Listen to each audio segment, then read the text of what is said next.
المرافق. نحب نقول شيء، هو أنه يعترضون مواطنين في الشارع وساعات يقدم لك نصائح خاصة ونصائح عامة. ساعات يقول لك توجد في حالة من الغضب مش باهيلك، لكن توجد في حالة تستفزك بطريقة وأن الغضب يصبح حالة طبيعية. اليوم يتقدم لنواب الشعب اللي هم متكلمين باسم الشعب باش يصوتوا على زوز قروض المبلغ متاعهم 1400 مليار من المليمات، واللي يقولوه هو انه باش يتم التصويت، ايجابا مع هذا القرض، باش يتم التصويت معاه، لانه اللجنه بطبيعه التركيبه نتاعها اللي هي فيها اغلبيه مع الحكومه، وبطبيعه المجلس اللي عنده اغلبيه مع الحكومه، باش يصوت مع هذا القرض المهزله.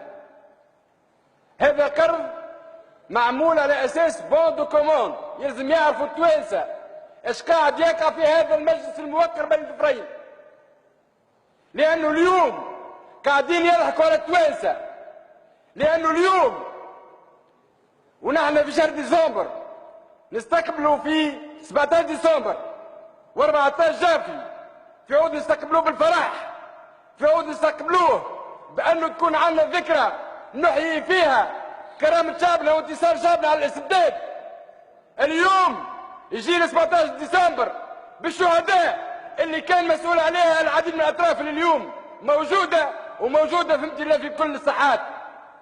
اليوم نستقبل 17 ديسمبر 14 جافي بمزيد من ارتهان بلادنا، نستقبل 17 ديسمبر 14 جافي بمزيد من تفكير الشعب. شكون باش يخلصهم هذوما 1400 مليون من المليمات؟ شكون باش يخلصهم؟ باش يخلصوا الشعب، باش يخلصوا الكادحين، باش يخلصوا الموظفين، باش يخلصوا الحرفيين، باش يخلصوا الفلاحين المتوسطين والفقراء. هذوما هم اللي باش يخلصوه، باش يقولوا لنا غدوه راه فما ضغط جبائي معناها منخفض يلزمنا نزيدوا فيه شويه. شكون باش يتحملوا؟ غدوه باش تجي الضرائب تلو الضرائب، وباش يقول لك ما عندناش حلول غير الاقتراض. هذه مهزله.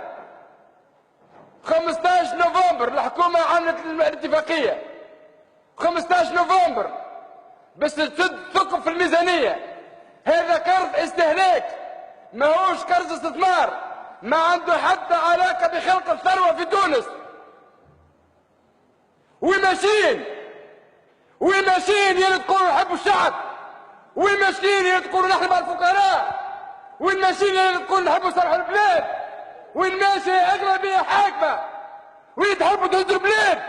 اتقوا الله في بلادكم وشعبكم، اتقوا الله في بلادكم وشعبكم اللي تفكروا فيه كل يوم. وين القوانين اللي قلتوا باش نحسنوا بها وضعيه الشعب والمعطلين على العمل والفئات المهمشه والجهات المهمشه؟ واللي شفنا قانون المنافسه اللي هو لاصحاب الشركات، شفنا قانون الشراكه بين القطاع العام والقطاع الخاص اللي هو للخاص، شفنا قبل خصيصه المؤسسات العموميه اللي كانت مساهمتها في موارد الدوله كبيره، كما قاعد توا يقع بين بيعه اتصالات تونس.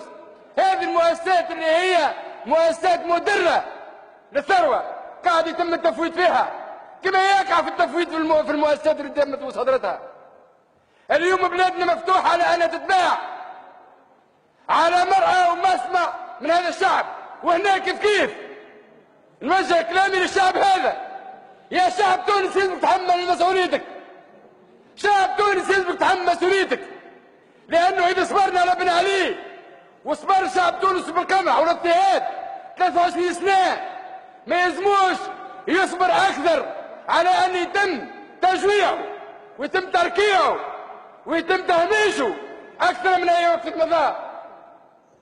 اليوم التحدي مرفوع على شعب تونس وعلى الطبقات المضطهده والمحرومه، لانه قاعد يقع اليوم هو قاعد يقع ضحك على ذقون التوانسه. يجيبوا لنا كرت في 1400 مليون دينار في جمعتين باش يتم التصويت عليه بدون ادنى دراسه جدوى او دراسه مردوديه او دراسه معناها لا فيزابيليتي، ما فما حد شيء. قروض جاي بود كوموند. هذه حكومه وهذه اغلبيه وهذا مجلس.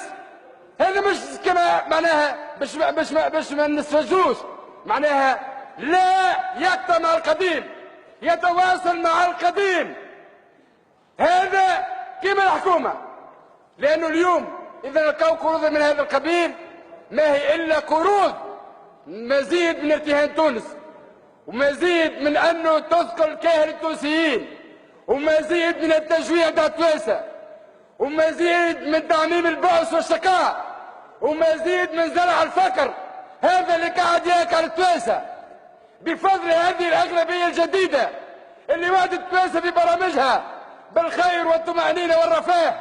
هاي باش تقعد فيكم ب 1400 مليون من المليمات اللي هي باش تمشي قروض استهلاك، ما عندهاش حتى علاقه بقروض الاستثمار.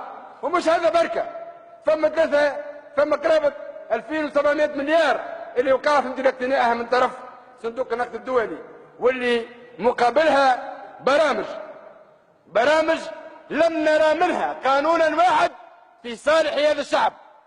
يا شعب تونس، يا شعب تونس، انتم وحدكم عنا عام من عمل المجلس نواب الشعب، اعطيونا قانون في صالح المعطلي العمل، اعطيونا قانون في صالح الجهات الداخليه، اعطيونا قانون في صالح العائلات الموزع، اعطيونا قانون في صالح الحرفيين، اعطيونا قانون في صالح التكسيستيه، اعطيونا قانون في صالح النقل الريفي، اعطيونا قانون في صالح التلامذه، اعطيونا قانون في صالح الطلبه، اعطيونا قانون في صالح الكادحين والمظلومين، اعطيونا قانون في صالح الفلاحين الفقراء والمتوسطين. ما فما حد شيء. فما قوانين من اجل خدمه الراسمال الاجنبي، فما قوانين اللي تفتح تونس للنهب والاستبداد، اللي فما قوانين اللي تفتح تونس لمزيد من اغراقها. وما يساوموناش ما يساوموناش بالارهاب مقابل الجوع اللي قاعد اليوم ياكع يجوع في شعب تونس. وقال شنية؟ قال نقاوم بالارهاب، نقاوم الارهاب. ونحن نقول لكم مره اخرى وراونا عندها، وباش يكون واضح عندكم، الجبهه الشعبيه مستعده بمناضلاتها ومناضلين يقدموا ارواحهم من اجل تونس. ونتوعوا، وانا مجي الرحوي وكل مناضلين الجبهه الشعبيه مناضلين ومتوعين من اجل القتال، من اجل هذا الوطن ضد داعش وضد اللي تحبوا عليه. لكن فهمتي لي كيف ما ترهنوناش والارهاب مستعدين نقاوموه، وشعب تونس مستعد يقاومه. ورينا بواسل الامن الوطني، ورينا بواسل الحرس الوطني، ورينا بواسل جيشنا، ورينا الراعي، ورينا ابناء شعبنا اللي قاعدين يموتوا هم ابناء شعبنا الفقراء. شكون قاعد يموت؟ قاعدين يموتوا في الارياف. ابناء شعبنا المضطهدين هم اللي قاعدين يموتوا. هي حرب اجتماعيه قاعد يدفع فيها معناها الضريبه هم ابناء الشعب الكادحين المضطهدين. ولذلك مره اخرى للاغلبيه نقولوه كفى زيفا وخداعا لهذا الشعب، وان نصوت ضد هذا القانون المهزله.